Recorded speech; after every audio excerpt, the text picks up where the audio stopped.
Чуйте колко е хрупкава тази баница. И колко е сочна отвътре. На всичкото отгоре е много лесна и е идеална за мързеливи хора или ако бързате. Счупете в една купа 4 яйца и леко ги разбъркайте.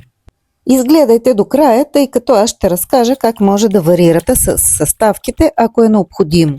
Добавете една голяма кофичка кисело мляко и отново леко разбъркайте. Следват около 150 мл олио. След това чаша или около 300 мл газирана вода. Аз имам бутилка газирана вода, 330 мл, добавям я цялата. С корите не се занимаваме да ги редим една по една, а ги нарязваме по този начин. Важното после да ги отделите една от друга, да не стоят сплъстени и слепени. Много приятно занимание, честно да ви кажа, много удовлетворяващо. Имам около 150 грама разтопено масло, с което намазвам хубаво тавата. С част от нарязаните лентички кори покриват дъното на тавата. Гледайте да има навсякъде равномерно, без да е много дебел слоя. Отгоре корите поръсваме леко отново с разтопеното масло. След което леко заливаме с яйчно-млечната смес. Повтарям, тук имаме яйца, кисело мляко, олио и газирана вода. Не заливате много дебел, просто поръсвате да има навсякъде. И отгоре поръсваме и натрошеното сирене.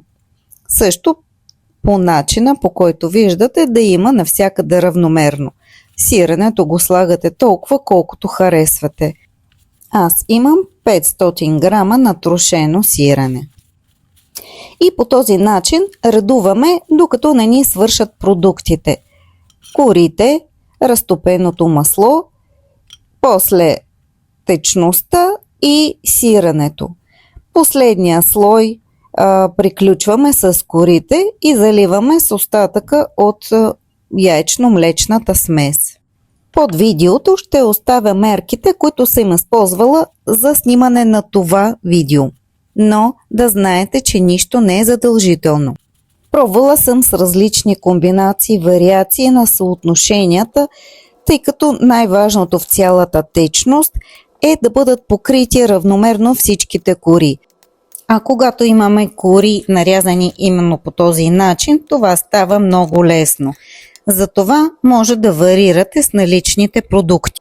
Да кажем, имате само малка кофичка от 400 грама кисело мляко. Смело може да го допълните с малко прясно мляко. Или да увеличите количество яйца.